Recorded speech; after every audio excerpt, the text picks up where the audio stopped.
Welcome, curious minds and sleepy thinkers. You've found a soft place to land where the questions are big and the pace is slow enough not to jolt you out of your pillow cocoon.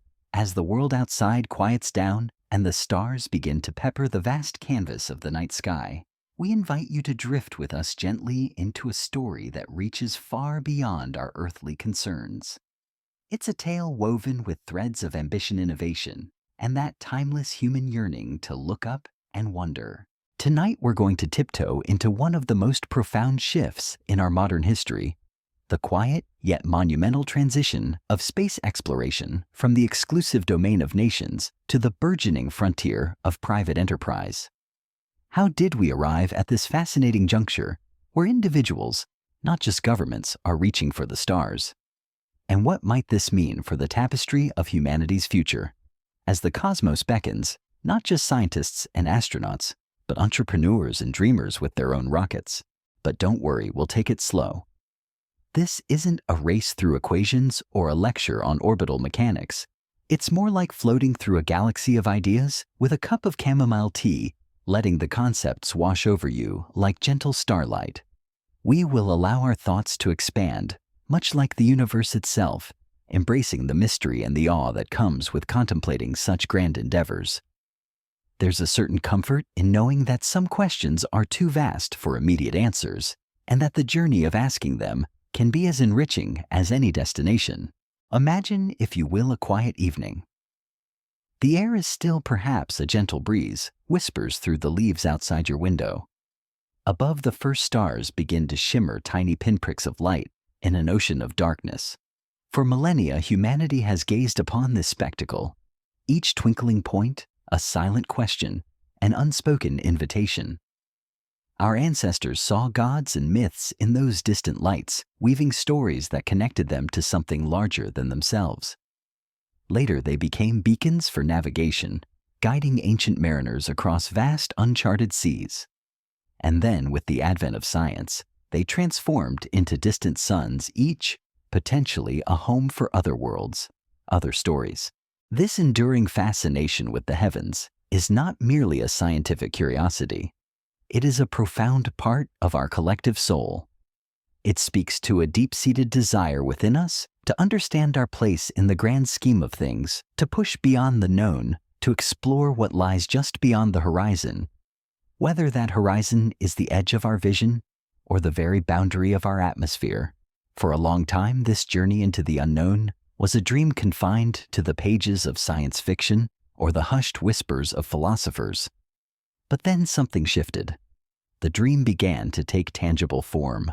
The initial steps were taken by giants, by nations driven by a blend of scientific ambition, geopolitical rivalry, and an almost poetic quest for prestige. The space race, as it came to be known, was a thrilling, often terrifying spectacle of human ingenuity. It was a time when the world held its breath as rockets, colossal monuments to human aspiration, clawed their way skyward, carrying with them the hopes and fears of entire populations. Each launch was a national triumph, a testament to collective will and immense governmental resources. The names of those early pioneers, both human and mechanical, are etched into the annals of history, symbols of what we could achieve when united by a common, monumental goal. Think of the sheer audacity of it all. To build machines capable of escaping Earth's powerful gravitational embrace, to send living beings into the cold, silent void, and to bring them back safely. It was an undertaking that demanded unprecedented levels of collaboration, scientific breakthroughs, and an almost limitless supply of courage. The very fabric of society seemed to hum with the energy of this grand endeavor. Children dreamed of becoming astronauts, their eyes glued to flickering black and white television screens, watching grainy images of heroes floating weightlessly, tethered to their capsules by invisible threads of courage and technology. This era, while undeniably glorious, also carried a certain weight. Space was a stage for competition, a silent battleground where technological prowess was measured in orbital periods and lunar footprints. The resources poured into these ventures were immense, drawn from national treasuries, justified by the pursuit of knowledge security and national pride. It was a top-down approach orchestrated by governments, executed by vast agencies, and funded by the collective contributions of citizens. The average person, while captivated by the spectacle, remained largely a spectator, cheering from the sidelines as their flags were planted on distant celestial bodies. But as the decades unfolded, a subtle shift began to occur. The initial fervor of the space race began to mellow, replaced by a more pragmatic approach to space utilization. Satellites, once symbols of Cold War rivalry, quietly became indispensable tools for modern life. They wove an invisible web around our planet, connecting us, guiding us, and observing our world from a serene distance. This was the quiet dawn of commercial space, a gentle hum beneath the roar of rocket launches.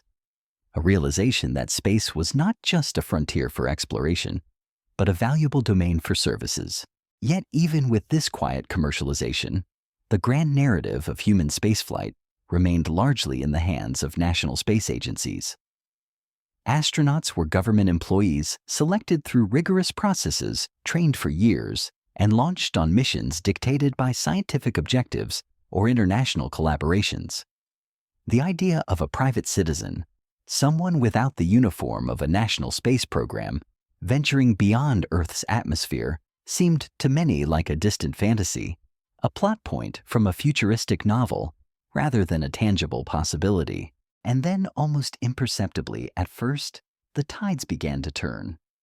The whispers of private ambition grew louder, fueled by technological advancements, a growing entrepreneurial spirit, and the sheer audacity of a few individuals who dared to dream beyond the established paradigms.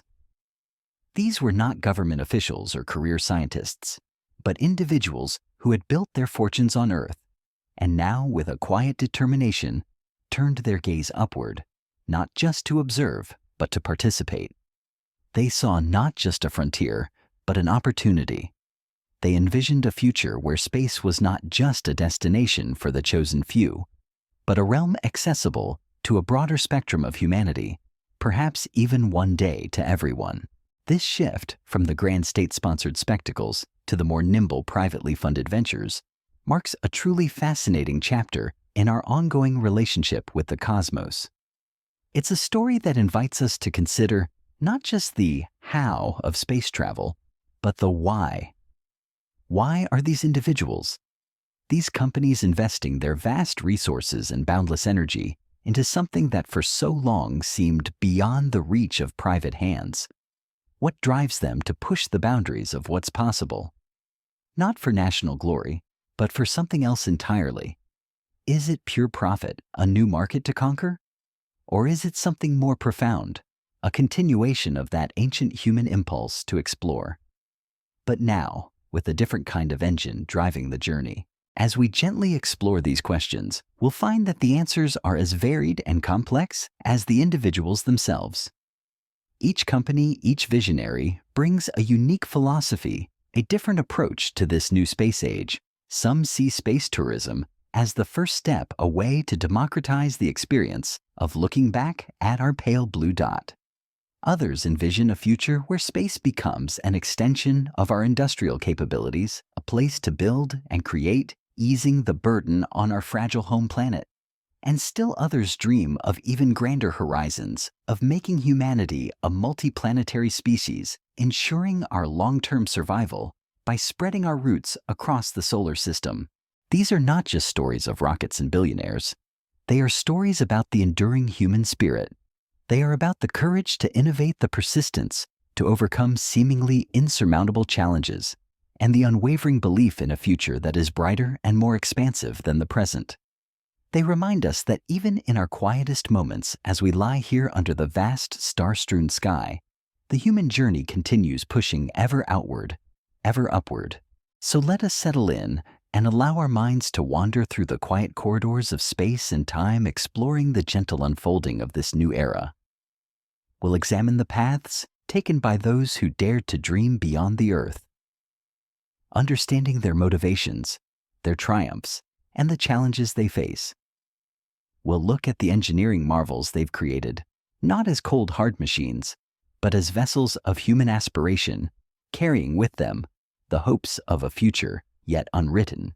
And as we do, perhaps, we'll find a deeper appreciation for the delicate balance between ambition and responsibility, between the pursuit of profit and the preservation of our planet, and between the boundless potential of space and the profound beauty of our home. This journey, like all journeys into the unknown, is filled with both wonder and uncertainty. But it is precisely in that uncertainty, in the vastness of what we do not yet know, that the greatest sense of awe resides. So breathe deeply, let your thoughts gently unfurl, and prepare to embark on a quiet voyage. We are about to explore the fascinating tapestry of commercial space, not as a rapid ascent, but as a slow, deliberate drift, allowing each concept to settle softly in your mind like stardust, gently falling upon a quiet landscape. This is a story of human endeavor, of looking up, and of daring to reach for the stars, not just as nations, but as a collective, curious species. What wonders await us there, just beyond the veil of our atmosphere, in the quiet, limitless expanse of the cosmos? Now let us drift gently into the echoes of the past, to a time when the very idea of leaving our planet was a fragile whispered dream, nurtured first in the minds of poets and then meticulously brought to life by the collective will of nations. Before the private rockets of today, before the notion of space tourism, there was the space race, a monumental contest, born from the intricate dance of scientific ambition and geopolitical currents. It was an era that shaped our perception of space as an ultimate frontier, a place where the destinies of great powers would be quietly, yet dramatically played out.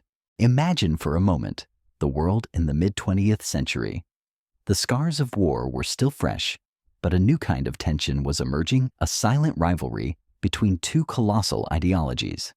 The United States and the Soviet Union, each driven by their own visions for humanity's future, found a new arena for their competition: the vast, uncharted ocean of space. This wasn't just about launching rockets. It was about demonstrating technological superiority, about inspiring a generation, and about projecting an image of unassailable power and progress to every corner of the globe. The air itself seemed to crackle with anticipation. Every successful launch, every orbiting satellite, every brave human propelled beyond our atmosphere was not merely a scientific achievement. It was a profound statement. When Sputnik 1, a humble metallic sphere, emitted its iconic beep-beep from orbit in 1957, it was more than just the first artificial satellite. It was a wake-up call, a celestial alarm bell that reverberated across continents, igniting a fierce urgency in the West. This tiny uncrewed orb became a potent symbol of Soviet prowess, suggesting a future where their technology might dominate not just the heavens, but perhaps the Earth itself. The sound of those beeps, though simple, carried the weight of a new epoch, a new frontier. The response was swift and immense. In the United States, the realization that a rival power could so easily touch the edge of space spurred an extraordinary mobilization of resources, intellect, and sheer determination. The National Aeronautics and Space Administration, NASA, was born from this urgency, an organization tasked with nothing less than charting a course for humanity among the stars. It was a national endeavor in every sense of the word, funded by the public purse, driven by national interest, and supported by a vast network of universities, industries, and countless dedicated individuals. The early years of this race were marked by breathtaking firsts, each one a testament to human courage and ingenuity. Yuri Gagarin, drifting in his Vostok capsule, became the first human to see our Earth as a fragile blue marble suspended in the blackness. His single orbit, a mere whisper in the vastness of time, forever changed our perspective. It proved that humanity could indeed escape the confines of its planetary cradle. And then the audacious dream of touching the moon, a celestial body that had captivated human imagination for millennia, became the ultimate prize. Think of the sheer scale of the Apollo program. It wasn't just about building a rocket. It was about weaving together countless complex systems, solving problems that had never even been conceived before. and coordinating the efforts of hundreds of thousands of people, all working towards a single impossible-seeming goal. The Saturn V rocket, a towering monument of steel and fire, was not just a machine. It was a physical manifestation of an entire nation's will, a cathedral of human ambition. When Neil Armstrong took that first step onto the lunar surface, his words, "One small step for man, one giant leap for mankind," resonated not just because of the individual achievement, but because they encapsulated the shared journey of an entire species pushing its boundaries. These were the glory days of national space programs. Space was seen as a domain of prestige, of scientific discovery, for the betterment of all, and undeniably of strategic advantage.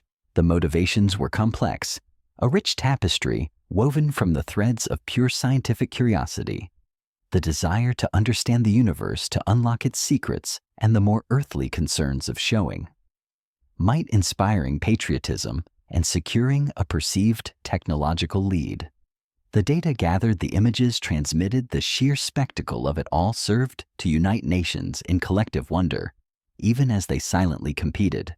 The images beamed back from space, the Earthrise from the moon. The swirling clouds of distant planets captured by robotic probes were more than just scientific data.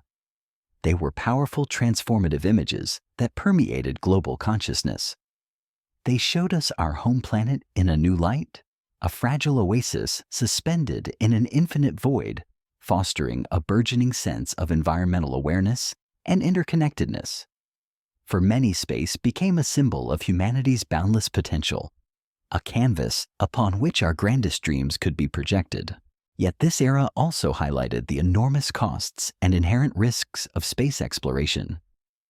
Each launch was an immense financial undertaking, requiring substantial portions of national budgets, and the risks were tragically real. The explosions of rockets, the loss of brave astronauts, served as stark reminders of the unforgiving nature of the cosmos. These were not private ventures driven by profit. They were national sacrifices made in the name of progress, with the understanding that the rewards, though intangible in monetary terms, were invaluable for the human spirit and national standing. The space stations that followed, like Skylab and Mir, and later the International Space Station, represented a subtle shift from pure competition to a growing spirit of collaboration. Nations began to realize that the challenges of operating in space were so immense, and the benefits of shared knowledge so profound, that working together often yielded greater returns than working alone. The sight of astronauts from different nations, speaking different languages, collaborating seamlessly in orbit, became a powerful symbol of what humanity could achieve when it set aside its differences for a common transcendent goal. It was a quieter, more sustained effort, building permanent outposts in the cosmic ocean. The focus broadened beyond simply getting there. It shifted to staying there and working there. Satellites, once novelties, became the silent workhorses of our modern world. They enabled global communication, beaming signals across oceans and continents, connecting people in ways previously unimaginable. They helped us navigate our world with pinpoint accuracy, guiding ships across the seas and cars along winding roads. They provided vital information about our planet's climate, monitoring weather patterns, tracking environmental changes, and helping us understand the delicate systems that sustain life on Earth. These silent sentinels orbiting high above became the invisible infrastructure of our interconnected lives, a testament to the practical applications of venturing beyond our atmosphere. The motivations behind these national efforts were deeply intertwined with the prevailing geopolitical landscape. Space was a stage for showing technological prowess, a demonstration of which political and economic system was superior. It was a proxy battlefield where the true weapons were not bombs, but rockets and scientific instruments. The prestige gained from each success was immeasurable, feeding into national narratives of exceptionalism and innovation. The investment was not just in hardware, but in human capital, nurturing generations of engineers, scientists, and mathematicians, ensuring a pipeline of talent for future national endeavors. Consider the immense human effort. Behind every launch, every mission were countless individuals.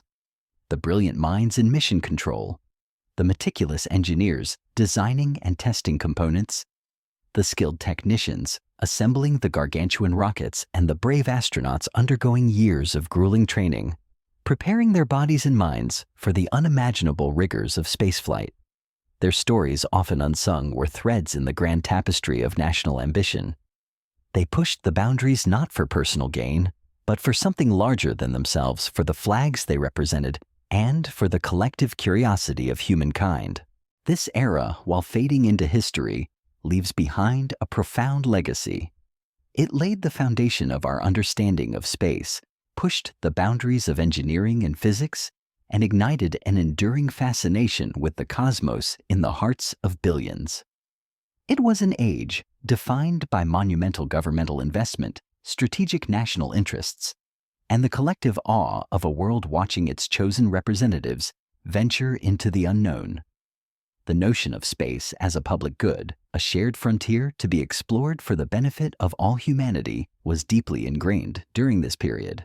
The resources were pooled, the risks were shared, and the triumphs were celebrated collectively, a symbol of what nations could achieve when united by a singular, immense vision. But as the Cold War thawed and the initial fervor of the race subsided, the landscape began to shift.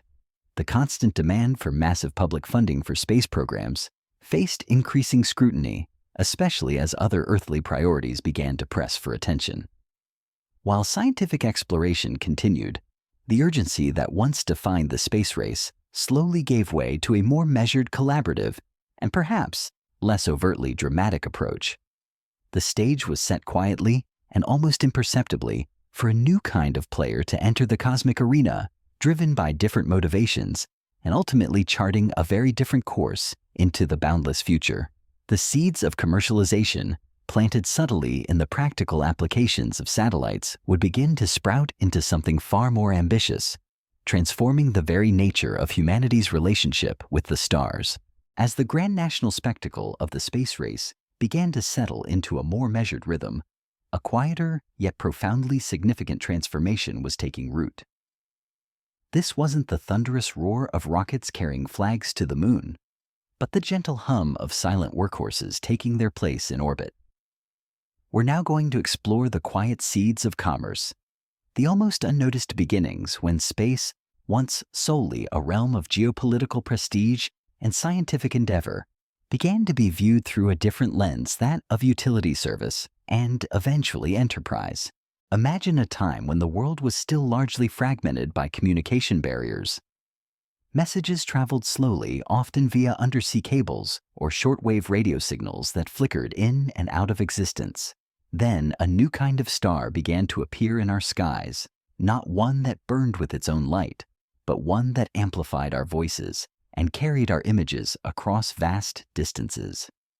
In 1962, just 5 years after the USSR launched Sputnik 1, a tiny pioneering satellite named Telstar 1 was sent into orbit by the AT&T Corporation.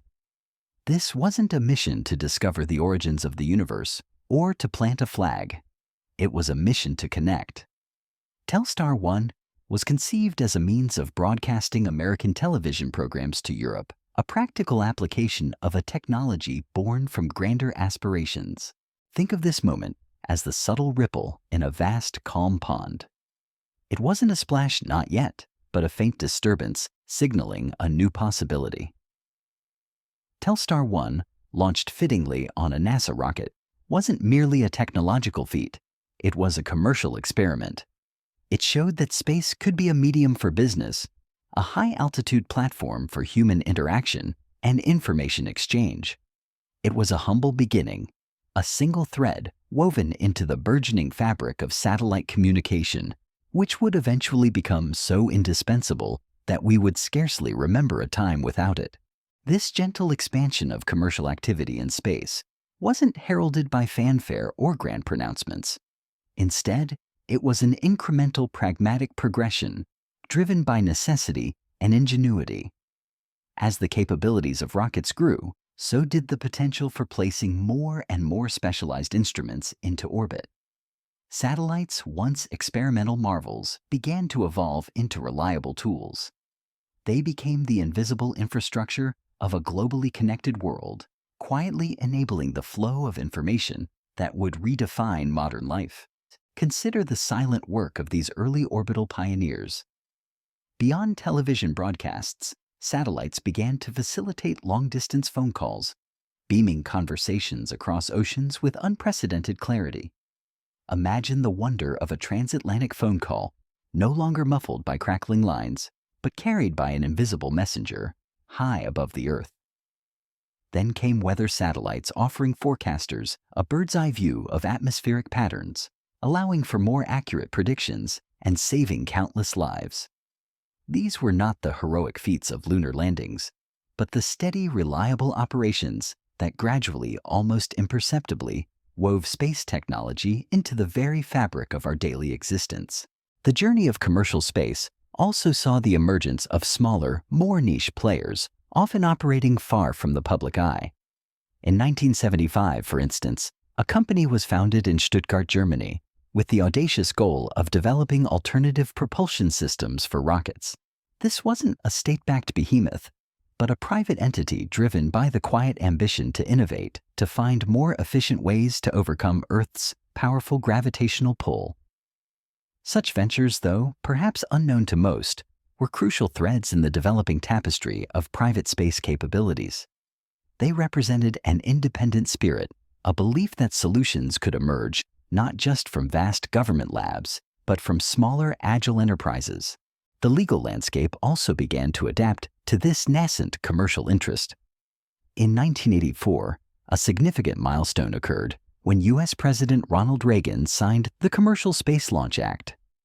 This was a deliberate policy choice, an intentional nudge from the government to encourage private companies to step into the cosmic arena. It wasn't just about allowing them to participate. It was about actively fostering their growth, recognizing that private innovation could complement and perhaps even accelerate the progress that had traditionally been the sole purview of national agencies. This act, in its quiet way, opened a gate inviting private enterprise to venture beyond the familiar terrestrial boundaries and explore the economic potential of the heavens. The most pervasive and perhaps least appreciated aspect of this early commercialization lies in our everyday lives. Satellites have become such a staple of modern existence that we rarely pause to consider their silent presence. Think of your internet connection flowing seamlessly, carrying vast oceans of data to your devices. A significant portion of that invisible flow is facilitated by a network of satellites relaying signals across continents, ensuring that our digital conversations, our streaming entertainment, and our global commerce continue uninterrupted. Or consider the quiet miracle of navigation tools like the GPS system embedded in our phones and cars. These precise guides leading us along unfamiliar roads or helping us pinpoint our exact location on a map rely entirely on a constellation of satellites broadcasting continuous signals from orbit. They are the silent cartographers of our modern world, their constant presence enabling a level of precision and convenience that would have seemed like pure magic just a few decades ago. These are the unsung heroes of commercial space, working tirelessly above us, transforming the abstract concept of space exploration into tangible, everyday benefits. In essence, while the public narrative often focused on astronauts and lunar missions, companies were already commercializing space for some time layer by quiet layer. They were building the silent scaffolding of our interconnected world, brick by invisible brick, in the vast expanse above us. This early phase was characterized by a focus on services on using space as a platform to enhance life on Earth. It was about communication, navigation, observation functions that supported our terrestrial activities rather than grand voyages into the unknown. The money flowed not from ticket sales for orbital vacations, but from contracts for broadcasting telecommunications and mapping. This gentle progression laid crucial groundwork. It fostered the development of a private space industry, however nascent, with its own supply chains, engineering expertise, and operational experience. It nurtured a workforce accustomed to the unique challenges of building and launching hardware into the unforgiving vacuum of space. It established the legal frameworks and regulatory bodies that would oversee private activities beyond Earth's atmosphere. These were the quiet preparations, the steady accumulation of knowledge and capability that would eventually allow for much bolder endeavors. The companies involved in this early commercialization were often traditional aerospace contractors, large corporations adapting their expertise to the new orbital frontier. They weren't necessarily driven by the personal visions of billionaire founders in the same way we see today. Instead, their motivations were more conventional, responding to market demands, securing government contracts for satellite launches, and finding new avenues for growth within their existing business models. It was a more conservative, incremental approach, building on established technologies and proven methods. Yet, within this steady, quiet progress, a subtle shift in mindset was occurring. The idea of space as a purely governmental domain began to soften. As more private entities gained experience, as the costs of certain technologies began to slowly decrease, and as the potential economic benefits became clearer, the notion of private innovation in space started to gain traction. It was like a slow-moving river carving its path through the landscape, gradually shaping the terrain for what was to come. These early commercial ventures also highlighted the immense potential for efficiency and cost reduction when market forces were introduced. While national programs were often constrained by bureaucratic processes and political considerations, private companies, even in their early forms, inherently sought more streamlined, cost-effective solutions. This quiet pursuit of efficiency, though perhaps not immediately revolutionary, was a foundational element that would become critically important in the next more dramatic phase of commercial space exploration. The commercialization of space, therefore, was not a sudden burst, but a gradual awakening. It began with the humble satellite, a silent workhorse designed for practical utility rather than grand adventure. It slowly built a foundation of private expertise, infrastructure, and legal precedent. It was a time of quiet development, laying the technological and economic groundwork for a future that at the time might have seemed like pure science fiction. This steady, almost invisible progress ensured that when the moment arrived for bolder private dreams to take flight, the seeds of commercial capability had already been quietly nurtured, ready to blossom into something truly extraordinary. Having journeyed through the quiet beginnings of space commerce where satellites became the silent arteries of our global communication, we now arrive at a moment of profound transformation.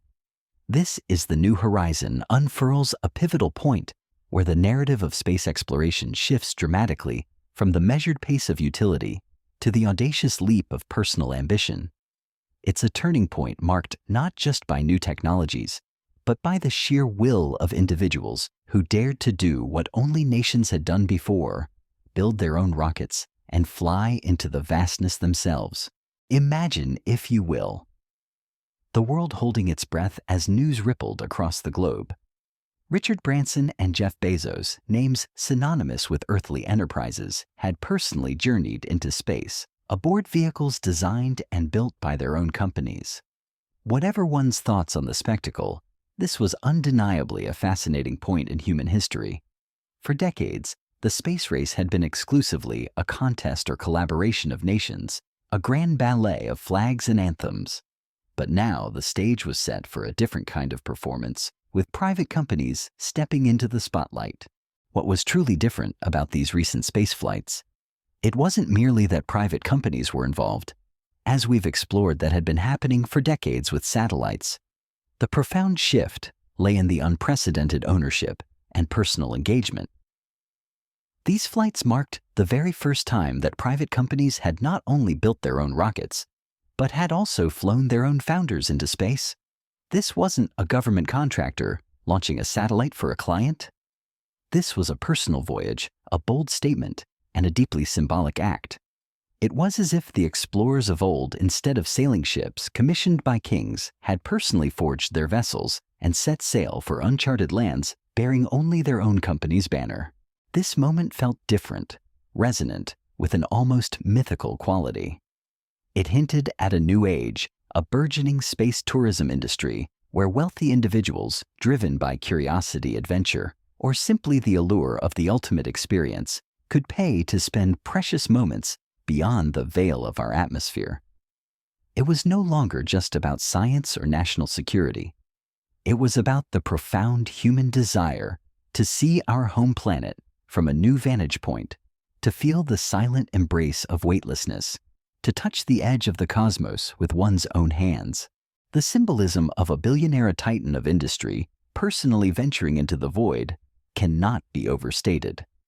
It was a tangible manifestation of a shifting paradigm, signaling that the gates to space, once guarded by national agencies and astronomical budgets, were beginning to creak open, albeit for a very select few. This wasn't just about showing off. It was a powerful declaration that private capital combined with relentless innovation could achieve feats once deemed the exclusive province of governments. It ignited conversations, stirred imaginations, and for many breathed new life into the age-old dream of space travel becoming more accessible. Consider the sheer psychological impact. For decades, astronauts were heroes chosen from the elite ranks of test pilots and scientists embodying the aspirations of their nations. They were symbols of peak human capability, trained rigorously to withstand the unimaginable stresses of launch and orbit. Now, while the bravery and skill required remain immense, the narrative began to include individuals who were primarily entrepreneurs and visionaries, people who built empires on Earth and then turned their extraordinary resources towards the stars. This democratization, however limited in its initial reach, fundamentally altered the public perception of who could go to space. This new turning point suggested something even grander, that space exploration might no longer be solely dictated by scientific committees or geopolitical agendas. Instead, it could be driven by the diverse visions and personal passions of individuals. What if one billionaire dreamed of space hotels, another of colonizing Mars, and another of establishing orbital factories? Each dream, however grand or niche, could now find a path to realization independent of the shifting priorities of national governments. This implied a potential explosion of innovation, fueled by competition and the relentless pursuit of audacious goals. The birth of this fledgling space tourism industry carries with it a ripple effect that could be far larger than one might initially perceive.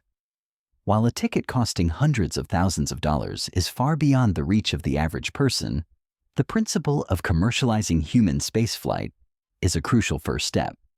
Historically, many groundbreaking technologies, from early automobiles to personal computers, began as exclusive luxuries before evolving into widespread commodities.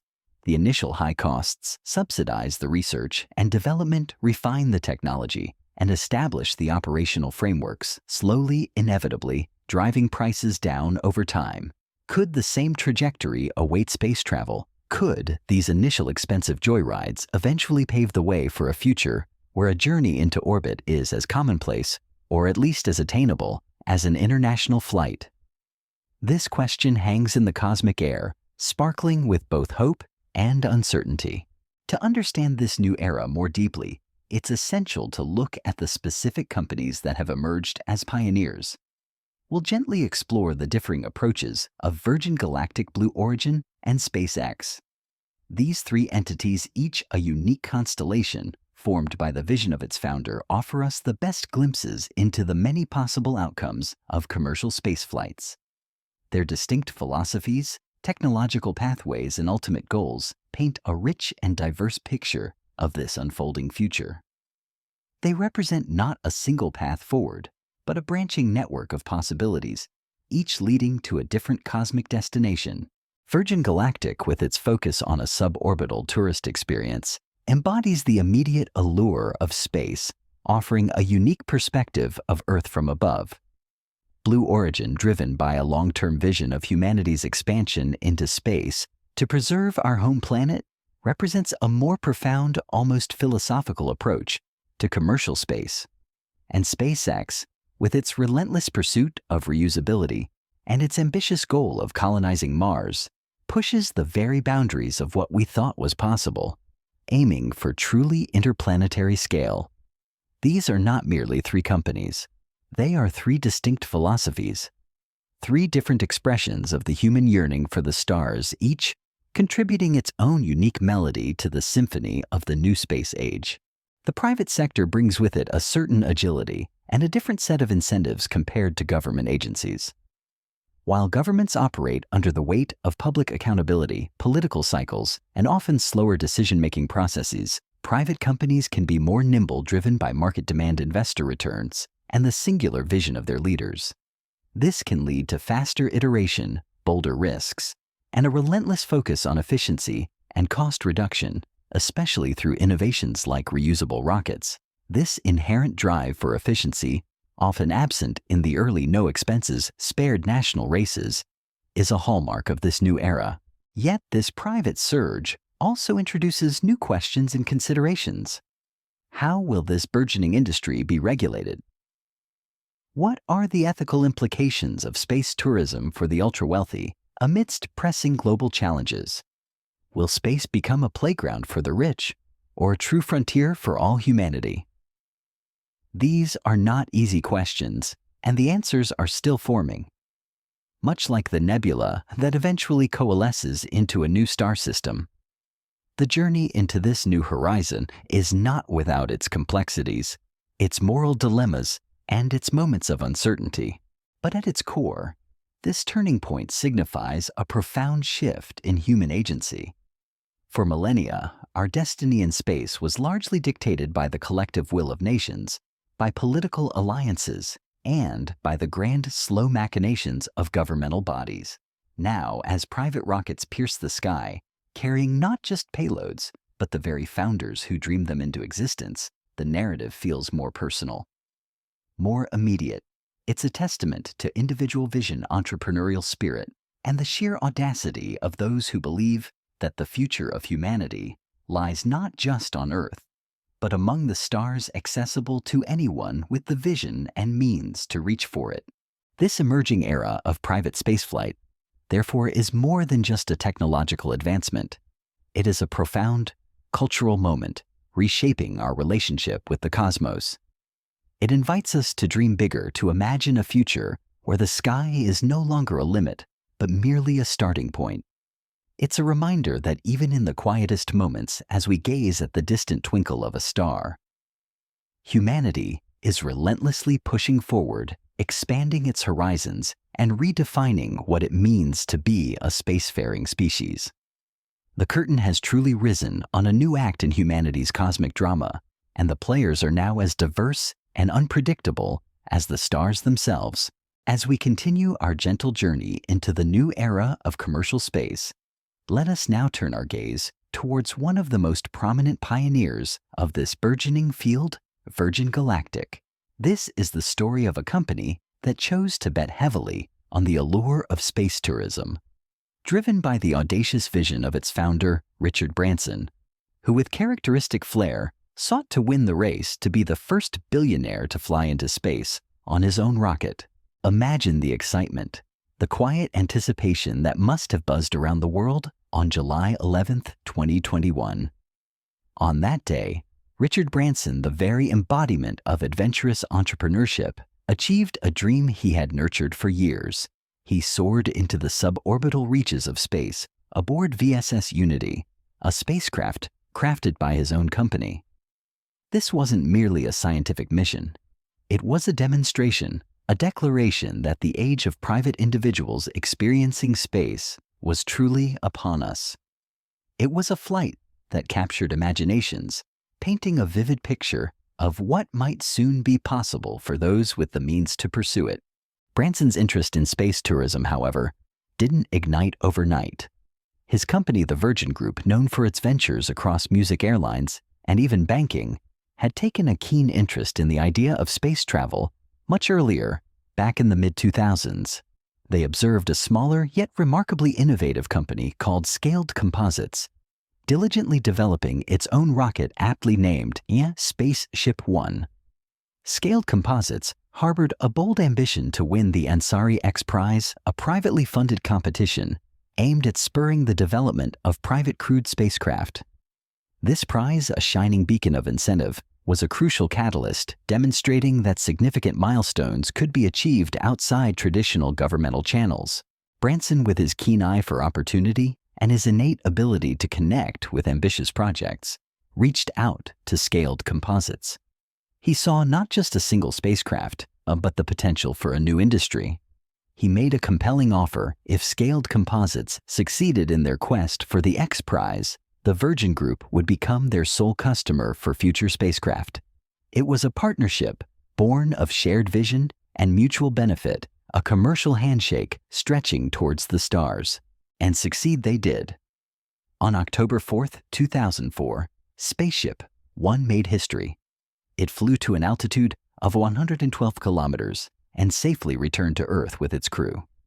For many agencies, including the Fédération Aéronautique Internationale, space officially begins at 100 kilometers, a boundary known as the Kármán line, named after Theodor von Kármán, the pioneering engineer who first attempted to define such a demarcation.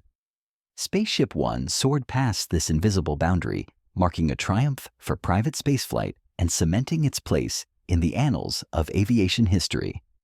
It's worth a quiet note here that while many international bodies recognize 100 kilometers NASA, our own American Space Agency considers space to begin at a slightly lower altitude, around 80 kilometers. Regardless of the precise line in the sand, Spaceship One undeniably touched the cosmic realm. With that remarkable success as their bedrock, Scaled Composites and Virgin Galactic forged an even deeper collaboration. Their shared aim was to create an entire fleet of new spaceships, known as Spaceship Two. This endeavor was a fascinating fusion of specialized expertise and robust capital. Scaled Composites brought its unparalleled technical know-how, its engineering brilliance honed over years of innovative design and flight testing.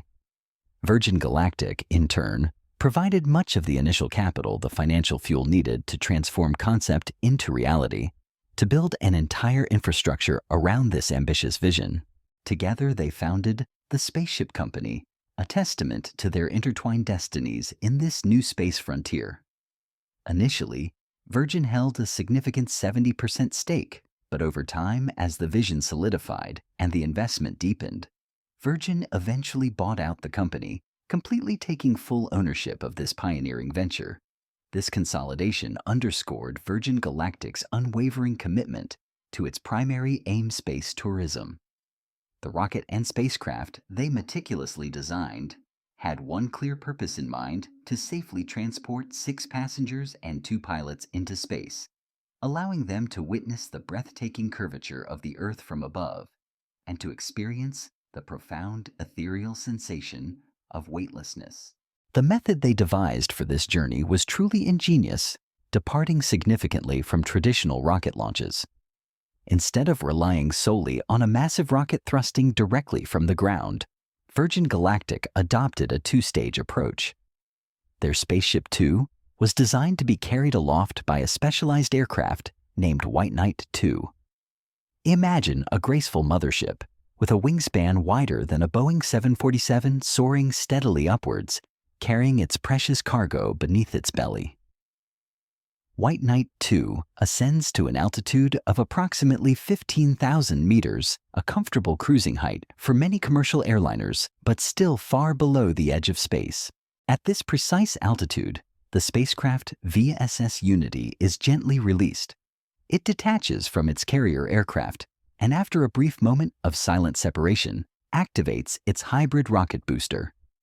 The roar that follows is brief but powerful, propelling Spaceship Two to supersonic speeds in a mere 8 seconds.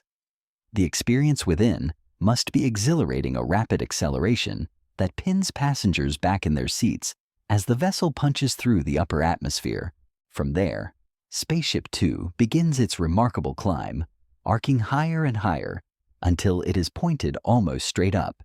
It continues its ascent, piercing the blue veil of our atmosphere, pushing beyond 80 kilometers, the NASA definition of the boundary of space. The entire journey upwards from takeoff to the peak of its climb takes roughly an hour, a slow and steady ascent, allowing passengers to acclimatize and marvel at the unfolding vista. At the very height of Spaceship Two's climb, a magical moment occurs, its thrusters cut out. In that instant, gravity begins its inevitable work, gently slowing the spacecraft's upward acceleration. This drop in acceleration is precisely what induces the sensation of weightlessness for the passengers on board. It's not quite like being in a full orbital ballet, but rather like the brief exquisite moment when you toss a ball straight up into the air. For a fleeting instant, at the very apex of its trajectory, the ball is neither rising nor falling. It hovers suspended in perfect balance between its upward momentum and the pull of Earth's gravity. This precious moment of absolute equilibrium, of profound lightness, lasts for approximately 5 minutes aboard Spaceship Two, allowing passengers to unbuckle float and gaze out at the incredible, indescribable view of our planet. After these transcendent 5 minutes, the silent dance with gravity continues, and Spaceship Two begins its gentle descent back towards Earth. It doesn't plummet back like a traditional re-entry capsule. Instead, it employs a unique, feathered re-entry system. Imagine the wings and tail of the spacecraft subtly reconfiguring, rotating upwards to create maximum drag, acting like a giant shuttlecock designed to slow its fall safely and controllably. This innovative design allows the spacecraft to glide its way back down much slower and more gracefully than a conventional re-entry, managing the immense heat generated by friction with the atmosphere. Once it has descended to lower altitudes, the feathers retract and the spacecraft transforms back into a glider. Soaring through the air, much like an airplane, it then glides its way back to its launch pad, touching down with the grace and precision of a sophisticated aircraft. This final leg of the journey, the descent and glide, also takes about an hour, making for a total round trip of approximately 2 hours from takeoff to landing. It's a carefully orchestrated ballet of power and precision, designed to deliver an unforgettable yet relatively brief experience of space. The marketing of this experience was designed to evoke profound wonder. Imagine seeing the thin, ethereal blue line of our atmosphere against the infinite blackness of space, a sight reserved for only a tiny fraction of humanity. Imagine the feeling of shedding the familiar pull of gravity, floating freely, perhaps turning a slow somersault in the cabin, all while our pale blue dot spins majestically below. This was the promise Virgin Galactic held out, an exclusive transformative journey, a brief but potent taste of the cosmos without the years of rigorous training required of professional astronauts. This gentle approach to spaceflight, with its air launch and feathered re-entry, was designed not for speed or distant destinations, but for the comfort and safety of its paying passengers. It was an engineering marvel tailored specifically for the nascent space tourism market, balancing the thrill of space travel with the practicalities of commercial operations. The development was painstaking, taking many years and facing numerous technical hurdles and delays, a testament to the immense complexity of creating reliable spacecraft. But the vision persisted, driven by the belief that humanity's next great frontier would be accessible not just to government-selected few, but to a wider circle of adventurers. The successful flight of Richard Branson himself was meant to be the capstone, the ultimate proof of concept, and the final validation before opening the doors to paying customers. It was a powerful statement, a direct challenge to the notion that only governments could safely send people to space. This gentle ascent, this brief taste of the cosmic ballet, was envisioned as the first chapter in a new era where the view from orbit would become a treasured, albeit exclusive, experience for those who dreamed of touching the sky. Having gently ascended with Virgin Galactic to the edge of space, witnessing its innovative design and the promise of cosmic tourism, we must now turn to a more grounded yet equally significant part of its story: the challenges and controversies that have gently yet persistently swirled around its journey. This is where the practical realities of pioneering a new frontier often intersect with the grand aspirations, revealing the delicate balance between pushing boundaries and ensuring safety. Imagine the quiet aftermath of a triumphant moment. Richard Branson, having fulfilled his lifelong dream, returned to Earth as the first billionaire to fly on his own rocket. The world celebrated a new chapter seemed to begin. Yet beneath the surface of this public triumph, a quieter, more serious narrative was unfolding. Soon after the completed launch, the Federal Aviation Administration (FAA), the guardian of our skies, took a significant and sobering step. It grounded the craft. This wasn't an arbitrary decision, but a response to information that quietly emerged, revealing that warning lights had indeed come on in Spaceship Two during the flight. Signals that, according to established protocols, should have led to the flight being aborted. Disturbingly, these warnings were for reasons that remain a subject of quiet introspection, overlooked or disregarded. Furthermore, another detail surfaced, adding to the gentle ripples of concern. Apparently, as Spaceship Two made its way back down to Earth, it drifted from its originally designated airspace. This deviation, though perhaps minor in the grand scheme of the cosmos, holds significant weight in the tightly regulated world of air and space travel. Airspace is a meticulously choreographed dance of thousands of aircraft, each adhering to precise pathways to ensure safety and prevent collisions. Any deviation, however slight, can raise serious questions about control predictability and the robust adherence to established flight plans. Until these technical issues could be thoroughly investigated and satisfactorily resolved, the FAA's directive was clear and firm: no more flights would be permitted. This grounding a quiet but potent halt to the company's ambitious plans underscored a fundamental truth about space travel: whether commercial or governmental safety is paramount.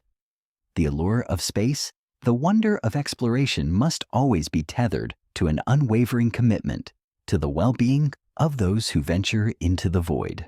This pause, though frustrating for the company and its eager prospective passengers, was a necessary period for reflection, reevaluation, and ultimately rectification. Virgin Galactic had initially harbored the hopeful ambition of beginning to fly paying passengers into space by the end of 2022. However, these unforeseen technical issues and the FAA's grounding orders necessitated a significant recalibration of their timeline. The launch date for commercial operations has since been pushed back, now aiming for early 2023, as the company diligently works to ensure that every system is in perfect order, that every warning is heeded, and that every flight path is meticulously followed. And rightly so. When tickets for a flight on Spaceship Two, or perhaps its successor, Spaceship Three by then, command a price tag of $450,000, far outside the price range of most people, the expectation of absolute safety is not merely a preference, but an absolute prerequisite. For an experience so exclusive, so profound, and so inherently risky, peace of mind regarding safety is the ultimate luxury. Still, technical issues like these, while concerning, are often part and parcel of pioneering new technologies. The history of aviation, from its earliest fragile biplanes to today's commercial jets, is a testament to continuous learning, adaptation, and the painstaking process of identifying and resolving unforeseen challenges. It is highly likely that these specific issues, once thoroughly understood, will be ironed out in the days ahead, allowing Virgin Galactic to resume its operations with enhanced safety protocols. This is the quiet, methodical work behind the scenes, far from the public gaze, but absolutely essential for the long-term viability of commercial spaceflight. However, beyond the technical complexities, another perhaps deeper issue gently surfaces, one that many people raise with quiet concern. Millions, indeed, billions, have been poured into the development of these extraordinary technologies designed to send the ultra-wealthy on a brief, exhilarating journey to the edge of space. This prompts a profound contemplative question. Shouldn't that immense sum of money, those vast resources, instead be invested in issues closer to home, in addressing the pressing needs of our planet and its inhabitants, rather than providing the rich with a fun, fleeting day out? This question is not easily dismissed, and it resonates deeply with many. It evokes images of global challenges, climate change, poverty, access to healthcare, education for all. In a world grappling with such fundamental inequalities and existential threats, the notion of luxury space tourism can indeed seem incongruous, even morally unsettling. It forces us to confront our priorities as a species, to weigh the intangible allure of cosmic exploration against the tangible, immediate needs of humanity on Earth. Is this a justifiable pursuit or a frivolous distraction? Yet interestingly, one of the very billionaires involved in this new space race offers a compelling counterpoint to this quiet critique. Jeff Bezos, the visionary behind Blue Origin, suggests that space tourism, far from being an indulgence, might actually be the very mechanism through which space travel becomes accessible to everyone in the long run. His argument, steeped in a vision of future human flourishing, posits that the initial high costs and exclusive nature of these early commercial flights are not the end goal, but a necessary, if uncomfortable, first step on a much longer journey. Imagine a technology in its infancy, incredibly complex and expensive to produce. The early adopters, often those with significant financial means, bear the brunt of the development costs. Their willingness to pay a premium allows companies to refine the technology, scale up production, and innovate further, ultimately driving down costs for everyone. Think of the early days of personal computers or even automobiles. Initially, they were prohibitively expensive luxuries accessible only to a select few. But as demand grew, as manufacturing processes improved, and as competition spurred innovation, these technologies became commonplace, transforming society in ways unimaginable to their early pioneers. Bezos's perspective suggests that space tourism, much like those early luxury technologies, serves as a crucial incubator. It provides the necessary capital to build the infrastructure, to develop the reusable rockets, to test the systems, and to train the personnel that will ultimately make space travel more efficient, safer, and critically, more affordable. If space is to become a true frontier for humanity, a place where industries can flourish, resources can be harvested, and even populations can one day reside, then the initial investment, even if it comes from the pockets of the ultra-wealthy, might be a necessary catalyst. It's a quiet investment in a long-term vision, a bridge to a future where the current exclusivity of space travel gradually dissolves into broader accessibility. This perspective invites us to look beyond the immediate optics of a joyride for the rich and to consider the deeper, more strategic implications. Could these initial seemingly extravagant ventures be the quiet engines of a future where space truly belongs to all of us?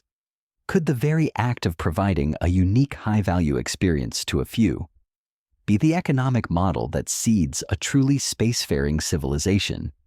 It's a thought that challenges our immediate moral intuitions, urging us to consider a broader timeline and a grander vision for humanity's presence beyond Earth. The questions surrounding the ethics and priorities of commercial space ventures are complex, without easy answers. They prompt us to reflect on the very purpose of human endeavor, the balance between exploring the unknown and addressing the known challenges, and the role of private enterprise in shaping our collective future. Virgin Galactic's journey, with its soaring triumphs and its gentle landings in controversy, serves as a poignant reminder that the path to the stars is not always smooth, and that every step forward, however exhilarating, often brings with it new questions and quiet challenges that demand our thoughtful consideration. As we continue our quiet exploration of this new space age, let us now turn our attention to another titan of industry, Jeff Bezos and his venture Blue Origin. Unlike Virgin Galactic's immediate focus on space tourism, Bezos's company is built upon a grander, more philosophical vision, a long-term dream that reaches far beyond a brief trip to the edge of space. It's a vision rooted in the preservation of our pale blue dot Earth by gently expanding humanity's presence into the vastness of the cosmos. Imagine a young boy, perhaps in his teenage years, gazing at the night sky, not just with wonder, but with a profound sense of purpose. This was Jeff Bezos. Even at the tender age of 18, in an interview that hinted at the visionary he would become, he spoke of audacious dreams to build space hotels, amusement parks, and even vast colonies orbiting Earth, designed to house 2 to 3 million people. These weren't idle fantasies. They were nascent ideas for a future where humanity's burgeoning population and expanding industrial footprint could find new homes and new frontiers beyond our planet. What's truly striking about Bezos's early vision is that it wasn't simply a quest for profit or adventure, though those elements might naturally follow. He explained even then that this grand expansion into space was fundamentally a way of preserving Earth. Think of it as a gentle offloading, a careful redistribution of humanity's impact. By moving certain amounts of the population, and crucially much of our heavy industry, off the planet, his belief was that it might significantly reduce the strain on Earth's delicate environment. It was an environmentalist's dream, translated into a cosmic blueprint, a way to keep Earth pristine, a garden planet, while humanity continued to thrive and grow elsewhere. Fast forward to the year 2000.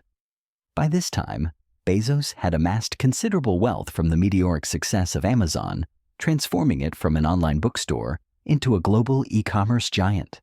With this newfound fortune, his youthful dreams began to stir, no longer confined to theoretical discussions, but ripe for tangible realization. In this year, he quietly began Blue Origin, funding it entirely privately with his own money. This private funding model set Blue Origin apart from many traditional space ventures, granting Bezos an unusual degree of autonomy and the luxury of pursuing his vision without the immediate pressures of public investors or government contracts. To begin with, Bezos chose to keep the project remarkably secret. Unlike other ventures that sought to generate buzz and attract investors from the outset, Blue Origin operated in the shadows, a quiet workshop where ambitious dreams were meticulously engineered. He did not publicly reveal that he had founded the company, allowing the foundational work to proceed without the glare of media scrutiny or the weight of public expectation. Even in 2003, when he began acquiring vast tracts of land in West Texas land that would later become a critical launch site, the public was left to wonder about his intentions. It was a strategy of quiet dedication, allowing the nascent company to focus inward on its immense technical challenges, away from the clamor of external speculation. This approach stood in stark contrast to Virgin Galactic, which, as we've seen, leaned heavily on investors to fund its research and development. Virgin Galactic, by necessity, was very open with its aims, its public profile a key part of its fundraising strategy. Blue Origin, however, made very little public noise for about a decade. It accepted a quiet contract from NASA in 2009, a testament to its burgeoning technical capabilities, and did publish a rough report on the progress of the rocket it was developing. Yet for the most part, its work remained veiled, a testament to Bezos's preference for stealth and painstaking long-term development before any grand unveiling.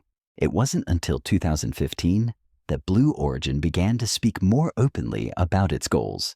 And when they did, it became clear that those goals had not strayed far from the grand, expansive dreams of a young Jeff Bezos. Blue Origin's first commercial rocket, aptly named the New Shepard, after Alan Shepard, the first American to go into space, was indeed a tourism rocket. It was designed to carry passengers to the edge of space, providing that transformative experience of weightlessness and viewing Earth from above.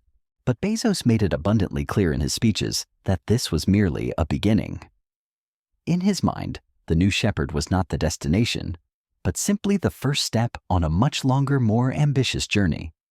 He articulated a vision of incremental progress, building foundational capabilities that would eventually unlock far grander possibilities for humanity in space.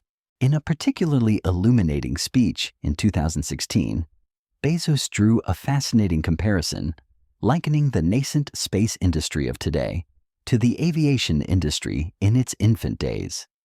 He painted a picture of early airplane flight when a significant portion of the people flying were those seeking the simple thrill of soaring through the air, driven by curiosity and a desire for entertainment.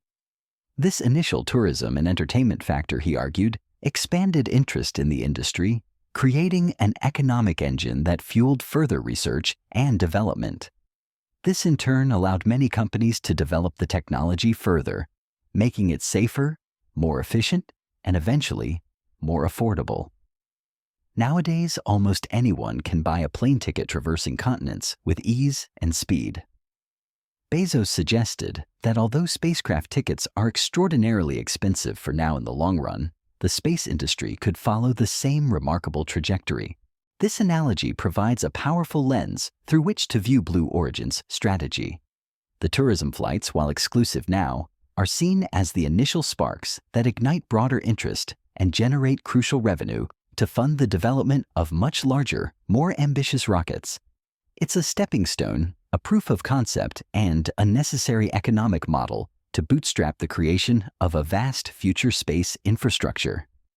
The immediate allure of space tourism therefore becomes a quiet enabler of a much grander, more systemic transformation of humanity's presence in the cosmos.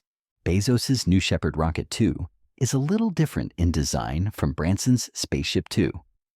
Instead of being air-launched, New Shepard is a more standard vertically launched rocket. It features a single-stage booster that carries a separate crew capsule or observation pod up into the sky. Once it reaches its apogee, the capsule detaches from the booster. This booster is designed to perform a remarkable feat. It conducts a controlled powered vertical landing back on Earth, an engineering marvel that significantly reduces costs by enabling reusability. The capsule, meanwhile, descends gently under parachutes, cushioning the passenger's return. New Shepard also goes higher than Spaceship 2, crossing the internationally recognized Kármán line to a height of around 107 kilometers, granting its passengers a distinct albeit brief view from beyond the atmospheric boundary. It also travels much faster, its powerful thrusters propelling it rapidly skyward.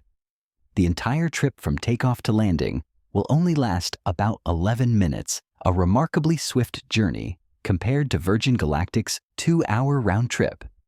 While the duration is significantly shorter, it will undoubtedly carry a similar substantial price tag for tickets, again highlighting the initial exclusivity of this pioneering phase. But Bezos is clearly looking far beyond these suborbital tourist jaunts. While 107 kilometers is over the Kármán line, it is still far from true orbital flight, which requires much greater speed and altitude to continuously circle the Earth. Blue Origin's immediate future goal is to develop their next rocket, aptly named New Glenn, after John Glenn, another pioneering American astronaut, which is designed to reach orbit. This orbital capability is a critical step, unlocking access to longer duration missions, satellite deployment at higher altitudes, and eventually, the construction of larger structures in space. And as for the project, after that, the ultimate horizon. Well, the name chosen is New Armstrong, a clear and resonant nod to Neil Armstrong and the moon landing. This selection unequivocally signals Blue Origin's long-term intention to make its way to the moon, not just for fleeting visits, but for sustained presence. This ambition aligns perfectly with Bezos's stated objective to pave the way for industry to more accessibly get into space. Though he doesn't expect to see it fully realized in his lifetime, Bezos has openly expressed his vision for a future where much of Earth's heavy industry, the manufacturing processes that generate significant pollution and consume vast amounts of resources, will one day be done in space. Imagine factories floating in orbit, utilizing extraterrestrial resources, harnessing solar power without atmospheric interference, and producing goods with minimal environmental impact on Earth. This grand vision is not just about human spaceflight.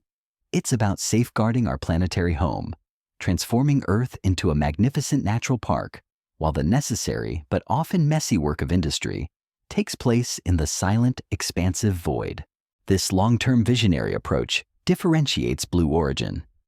It suggests a patient, methodical pursuit of a deeply embedded ideal funded by the personal wealth of its founder and driven by a profound sense of responsibility for humanity's future.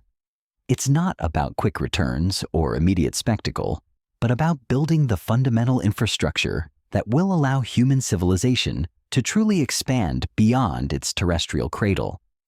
This is the quiet, persistent work of laying the foundations for a future that might seem distant, but for Bezos and Blue Origin is already unfolding, one meticulously engineered rocket launch at a time. Having contemplated Jeff Bezos's long-term vision for Blue Origin, a subtle, patient approach to humanity's future in space, let us now delve a little deeper into the technical marvels and ambitious steps they are taking. This is where the quiet dream begins to take tangible form. Moving beyond the gentle arc of a suborbital tourist flight towards the grander pursuit of true orbital access and the implications that follow. Imagine the New Shepard rocket, a sleek, almost elegant column, standing tall on its launch pad in West Texas. We've discussed its design briefly before, but let's allow our minds to settle on its unique ballet. It's a single-stage booster, meaning it's one integrated unit that powers itself skyward. Atop it sits the crew capsule, a spacious observation pod designed not just for function, but for an awe-inspiring view. When the engines ignite, a powerful yet controlled roar fills the air, and New Shepard begins its swift ascent. Unlike the gentle release of Spaceship Two from its carrier aircraft, New Shepard rises directly from the ground, a more traditional yet still remarkable launch. The journey skyward is rapid, pushing its passengers with significant force as it climbs. It quickly surpasses the altitude of Virgin Galactic's craft, gracefully crossing the Kármán line, that internationally recognized boundary at 100 kilometers above Earth, and reaching a peak height of around 107 kilometers. This extra altitude, however slight it might seem, offers a slightly more profound perspective, allowing for a clear, more defined view of the Earth's curvature against the profound blackness of space. The magic of New Shepard's flight, though, isn't just in its ascent. It's in its extraordinary dance of return. Once the capsule separates at the apex of the flight, the booster, the very engine that propelled it skyward, doesn't simply fall back to Earth. Instead, it performs a series of remarkable maneuvers, reigniting its engines and guiding itself with pinpoint precision back to the very launch pad from which it departed. Imagine a giant, slender building slowly perfectly settling back down onto its foundation.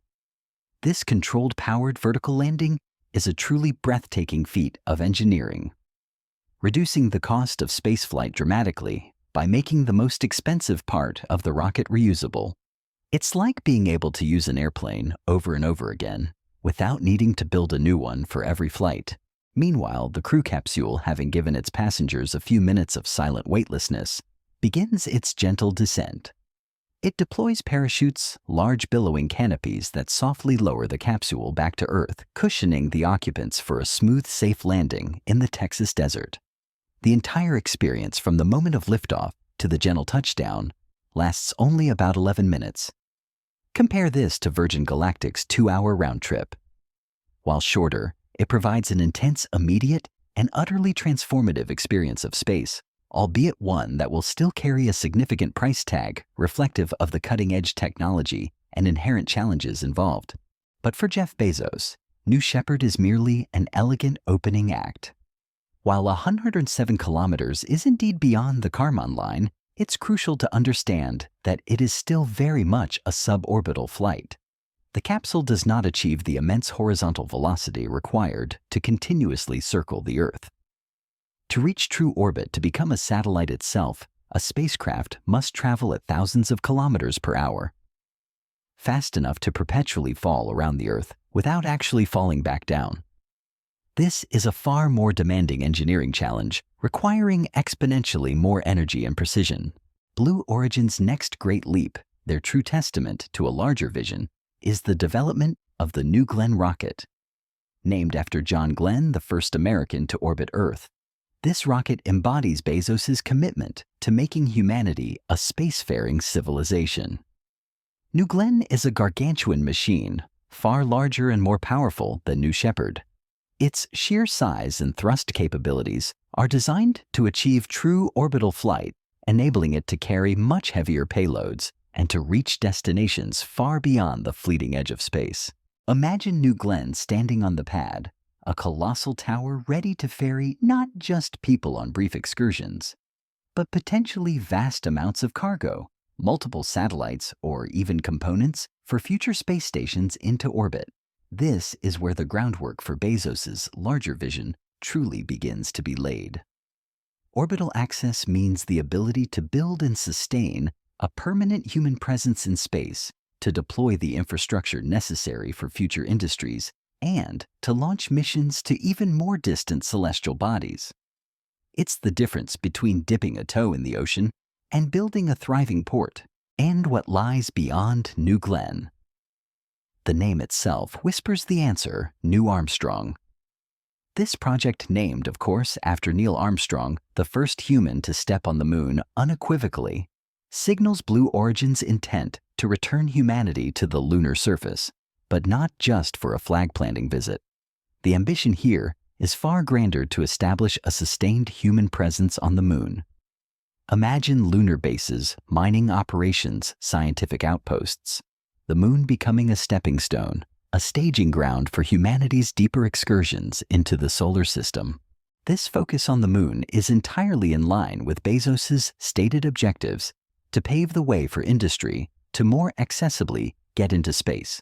He envisions a future where the moon's resources, like its regolith and potentially water ice, could be utilized to build structures, create fuel, or even sustain life, reducing the need to haul everything from Earth.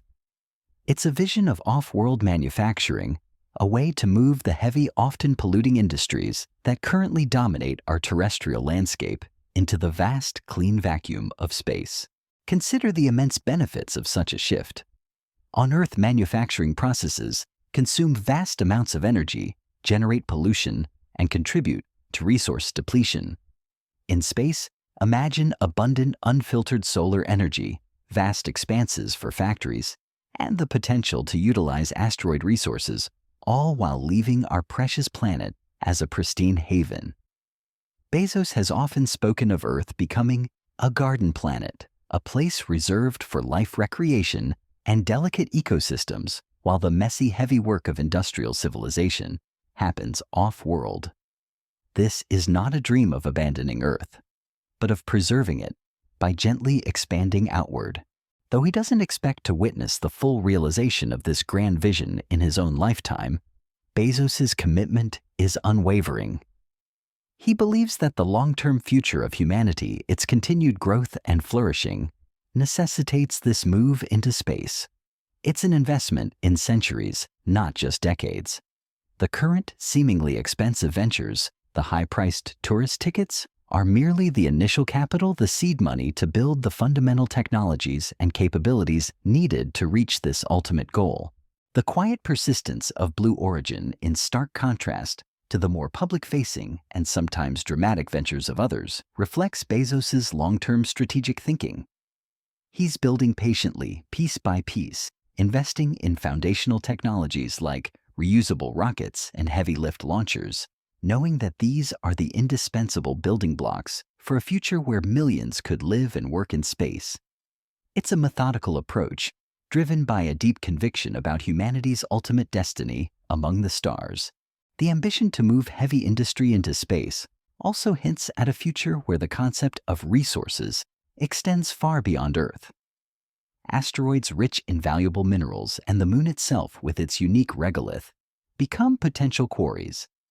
Imagine the complex engineering required to extract and process these materials in space, far from the familiar comforts of Earth. This requires not just rockets, but robotic systems, orbital construction capabilities, and the development of entirely new manufacturing processes designed for the vacuum and microgravity environment. Blue Origin's work is therefore less about the immediate thrill of a short space hop and more about the quiet foundational work of creating an enduring presence in the cosmos. It's about building the roads, the bridges, and the essential infrastructure for humanity's next great expansion. The New Shepard is the tiny, elegant first step. New Glenn is the robust highway to orbit, and New Armstrong points the way to a lunar future, a stepping stone to even grander destinations.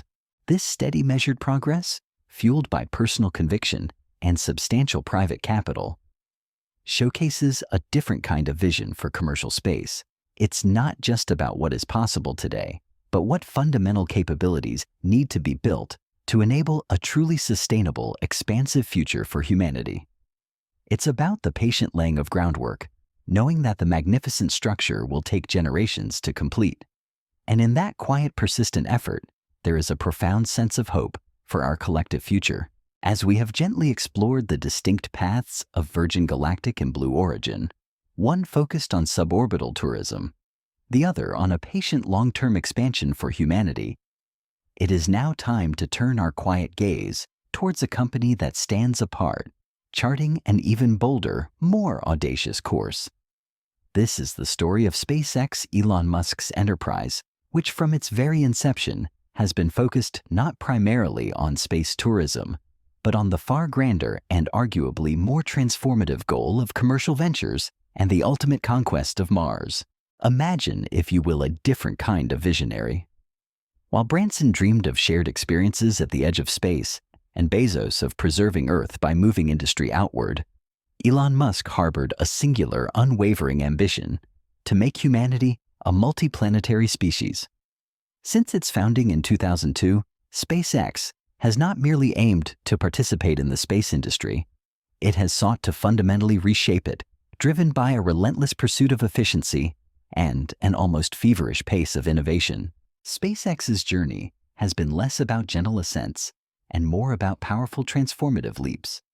It has grown with astonishing speed to dominate a significant segment of the market quietly yet decisively, taking half of the contracts to launch satellites into space.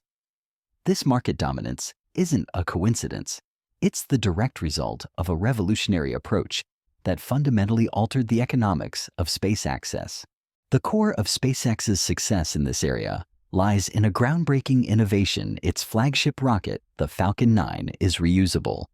Think of the difference this makes. For decades, rockets were like giant, incredibly expensive firecrackers. They would launch their precious cargo into space, and then the vast majority of their components, the multi-million-dollar engines and fuel tanks, would simply fall back to Earth, burning up in the atmosphere or splashing into the ocean, lost forever. It was akin to building a brand new airplane for every single flight. The sheer waste of resources was immense, and it kept at the cost of space launches prohibitively high. But Falcon 9 changed that narrative entirely. Imagine a towering column of metal and fire launching with incredible power, pushing its payload towards orbit. Then, instead of plummeting back uncontrollably, its first stage gracefully separates, reignites its engines, and performs an almost balletic controlled descent landing.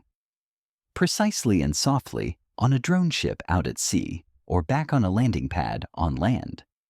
This reusability drastically reduces the cost of launches, making the act of sending satellites and other cargo into space immeasurably cheaper. It's the difference between buying a car for a single trip and being able to refuel and reuse it countless times.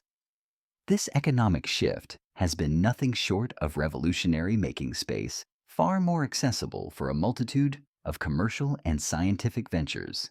The scale of the Falcon 9 itself also speaks volumes about SpaceX's ambitions. While New Shepard and Spaceship Two are roughly comparable in length, around 18 meters each, the Falcon 9 dwarfs them, standing at a majestic 70 meters. Its engines are not designed merely to touch the edge of space. They are powerful enough to achieve true orbit, encircling the Earth at incredible speeds. This orbital capability is fundamental to its mission, allowing it to deliver satellites, resupply missions, and eventually humans to destinations far beyond suborbital space. The Falcon 9 also carries a reusable cargo capsule named the Dragon.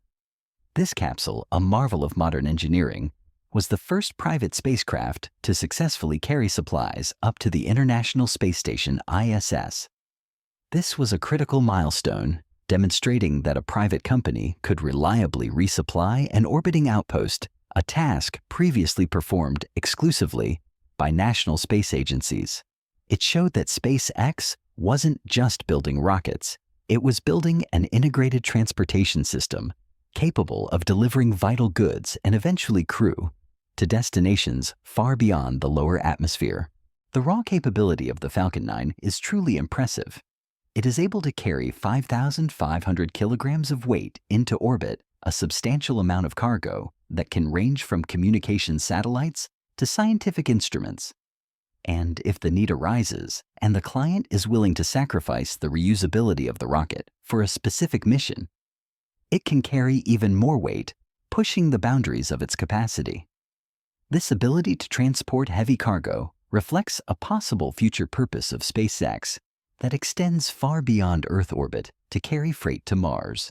Elon Musk has always made it abundantly clear that his ultimate unwavering goal is to establish a colony on Mars. This isn't a fleeting dream. It's a deep-seated conviction that humanity's long-term survival hinges on becoming a multi-planetary species. As early as 2001, his company conceptualized radical ideas like growing plants in greenhouses on Mars, hinting at the self-sustaining nature of the future colony. Any such colony, especially in its early days, will undoubtedly require a constant flow of supplies from Earth. Vital equipment, construction materials, scientific instruments, and crucially personnel would need to be transported across the vast, unforgiving expanse between our home planet and the Red World. Imagine the immense logistical challenge. A journey to Mars takes roughly 6 months, a colossal undertaking, requiring vehicles capable of traversing millions of miles through deep space. Any company with the large-scale capability to reliably transport heavy weights between Earth and Mars would stand to make not just a lot of money, but to fundamentally shape the future of human civilization. This is the grand economic prize, but for Musk, it's intertwined with a species-level imperative. Musk's journey to this point is as fascinating as his rockets. In 2001, even before founding SpaceX, he attempted to buy rockets from Russia, hoping to jumpstart the process of getting supplies to Mars. However, he quickly realized that the existing market was too inefficient, too expensive.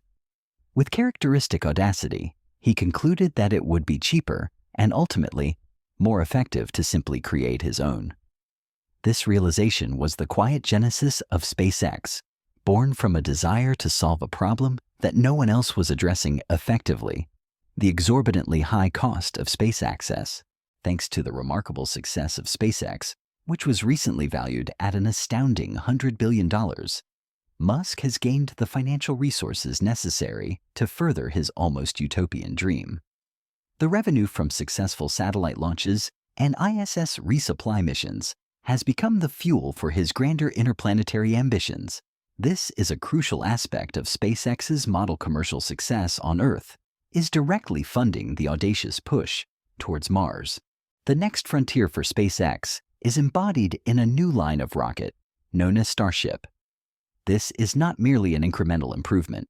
It is a revolutionary design, a colossal fully reusable launch and landing system designed for truly deep space missions. SpaceX hopes that Starship will first be able to go to the Moon, playing a crucial role in future lunar missions and establishing a sustained human presence there. But its ultimate goal is to transport a staggering 100 tons of cargo to Mars before refueling on the Martian surface using locally produced propellants and then flying back to Earth. Imagine the scale of this undertaking: a reusable spacecraft capable of carrying 100 tons to Mars, enough to establish a significant outpost, transport massive equipment, and sustain a large crew. This capability would be an incredible achievement, a paradigm shift in interplanetary travel. While the journey to Mars still takes roughly 6 months, the advent of a reliable, reusable heavy-lift transport system like Starship would make the Red Planet far more accessible to humankind, transforming it from a distant scientific curiosity into a tangible, if still challenging, destination for permanent settlement. SpaceX's vision is therefore multifaceted, yet singularly focused on making humanity truly spacefaring. It encompasses commercial satellite launches, orbital resupply missions, human spaceflight to Earth orbit and beyond lunar landings, and ultimately, the grand, almost mythical goal of colonizing Mars. Their pursuit of reusability, Their aggressive testing schedule and their audacious goals represent a different kind of commercial space enterprise, one driven not just by profit, but by a profound, almost existential desire to expand the horizons of human civilization. These stated objectives, space tourism, lunar landings, orbiting facilities, and refueling stations, and large-scale shipping to Mars, are no longer confined to the pages of science fiction. They are the tangible goals of the commercial interests that are now turning their considerable resources and intellect towards space. And although they are still a long way from achieving some of their most ambitious aspirations, the very fact that they are making the progress, they are pushing the boundaries of what's technically and economically feasible, makes those future goals seem all the more plausible. This is why billionaires traveling into the edges of space in their own rockets is so exciting. Even when it is mired in controversy technical issues, or if it seems to some like a wasteful diversion of resources, it marks more than just a fleeting moment of spectacle.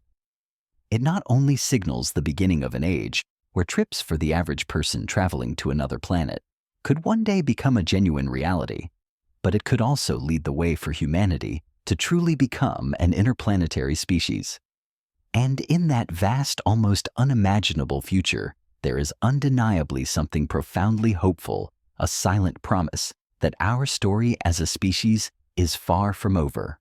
We have journeyed through the quiet whispers of early commercial satellites, witnessed the daring suborbital leaps of tourism, and contemplated the grand multi-generational visions for humanity's expansion into the cosmos. Now, as our gentle voyage nears its end, let us gather these threads and weave them into a tapestry of reflection, gazing upon the whispers of tomorrow and the profound implications of this burgeoning interplanetary dream.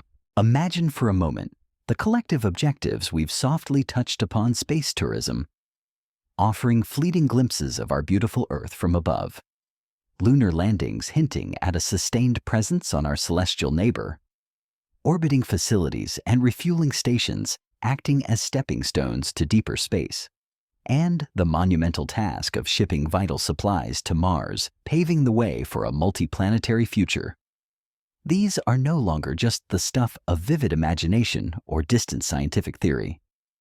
These are the stated tangible objectives of the commercial interests that are now turning their considerable resources, ingenuity, and boundless ambition towards the stars. The profound shift from purely national space endeavors to a vibrant, often competitive private sector is more than just an economic transition. It represents a fundamental change in how humanity approaches its cosmic destiny. When governments alone held the keys to space, progress was often tied to political cycles, international agreements, and the ebb and flow of national priorities.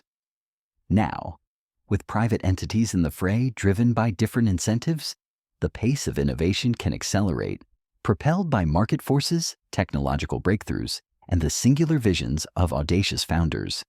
It's like opening up a vast, previously monopolized ocean to countless agile ships, each charting its own course, yet all contributing to a broader movement of exploration and expansion. While it is true that many of these ambitious goals are still a long way from full realization, the mere fact that these companies are making the consistent progress, they are pushing the boundaries of what's technically and economically feasible, makes those future aspirations seem all the more plausible. The reusable rockets that land gracefully back on Earth, the capsules that ferry cargo to the International Space Station, the private individuals who have already touched the Kármán line. Each success, however small in the cosmic sense, builds confidence, refines technology, and unlocks the next larger step. It's a ladder being built, rung by painstaking rung, leading upwards into the infinite. This is precisely why the sight of billionaires traveling into the edges of space in their own rockets, even when it is mired in controversy, faces technical issues or prompts questions about resource allocation, holds such profound significance. It's not just a spectacle for the privileged few. It's a living, breathing demonstration of burgeoning capability. It marks more than simply the beginning of a fledgling space tourism industry. It symbolizes the quiet, yet powerful dawn of an age where trips for the average person traveling to another planet could one day move from the realm of science fiction to tangible reality. Imagine the ripple effects. If space tourism, initially a luxury, helps to fund and refine the technology for cheaper, more reliable launches, then the economic incentives to build more efficient rockets, to develop better life support systems, and to explore new propulsion methods become immense. This in turn could lead to a future where not just the ultra-wealthy, but perhaps scientists, engineers, and eventually even everyday citizens can access the cosmic frontier. The initial investment, however exclusive it seems, might just be the seed money for a truly democratic access to space. Furthermore, this commercial surge could very well lead the way for humanity to transcend its planetary origins and truly become an interplanetary species. This concept, once confined to the most visionary of futurists, suggests a profound shift in our collective destiny. If we can establish sustainable outposts on the moon, if we can build a colony on Mars, then humanity's eggs are no longer all in one fragile basket. Such a diversification would represent the ultimate insurance policy against existential threats here on Earth. Whether they be natural disasters, resource depletion, or even conflicts of our own making. It's a quiet, long-term act of cosmic self-preservation, and in that possibility, there is something undeniably hopeful. To think that our species currently confined to a single delicate world might one day spread its roots across the solar system, bringing life consciousness and perhaps even new forms of civilization to other celestial bodies is a thought that expands the very limits of our imagination. It speaks to an inherent drive within us, a restless curiosity, and an unyielding will to survive and thrive. It reminds us that our story is not static. It is an unfolding narrative reaching for new chapters beyond the familiar. Of course, this future is not without its complexities and its quiet challenges. The ethical questions surrounding the allocation of resources, the potential for new forms of inequality in space, and the environmental impact of increased launches all demand our careful, thoughtful consideration. The frontier of space, like all frontiers, will present its own set of dilemmas, its own set of unknowns that we must approach with both courage and profound wisdom.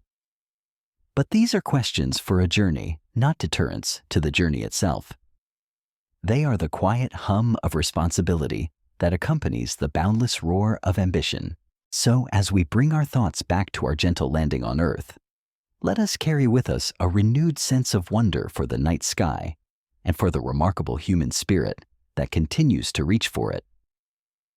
The stories of Virgin Galactic Blue Origin and SpaceX are not just about rockets and billionaires. They are about the enduring human yearning for discovery, the relentless pursuit of innovation, and the audacious dream of a future that extends far beyond our current horizons. They remind us that the sky is no longer the limit, but merely the beginning. And in that vast, silent expanse, amidst the twinkling lights of distant stars, perhaps our greatest adventure, our most profound self-discovery, is yet to truly begin. Well, that's all we have time for today. I hope you've enjoyed listening to this podcast on commercial space flights, allowing your mind to drift gently through these profound ideas before sleep. If you like what you've heard, please feel free to follow us for more podcasts on other fascinating space topics. But for now, I'm Alex McColgan, and this has been Astrum. All the best, and see you next time.